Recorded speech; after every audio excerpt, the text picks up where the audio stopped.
د ننګرهار عامې روغتیا رئیس مولوي امین الله شریف د عامې روغتیا وزیر مولوي نور جلال جلالي سره د لیدنې په ترڅ کې د دې ولایت روغتیایي ستونزې، نیمګړتیاوې او وړاندیزونه د حل په موخه شریک کړل.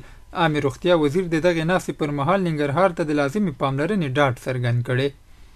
د ننګرهار پوهنتون محصلینو ته د داخلي او بهرنیو ژبو د زده کړې کورسونه پیل شول. مسؤلین وایي د یادې برنامې مالي ملاتړ لوړو زده کړو وزارت کوي. د تدریس چارې د ننګرهار پوهنتون د ژبو او ادبیاتو پوهنځي استادان پر مخ وړي چې سهار او مازدیګر د محصلینو لپاره ټولګي لري. د ننګرهار پیوي کنډو روغتون ته 15 محصلین د سټاژ په موخه وروپېژندل شوي. مسؤلین وایي دغه محصلین به د ټاکلې مودې په ترڅ کې د روغتون په بېلابېلو څانګو کې عملي زده کړې ترسره کړي او تر بشپړولو وروسته به سندونه ترلاسه کړي. ننګرهار کې د 10 میلیون افغانیو په لګښت د چرګانو هګیو تولید فارم پرانیستل شو. مسؤلین وایي دغه فارم به 8 میاشتې وروسته د ورځې د 20,000 هګیو د ورکړې توان ولري. او جلال آباد ښار کې د 380 یتیمو ماشومانو سره د روغتیا ساتنې کیټونو مرسته وشوه.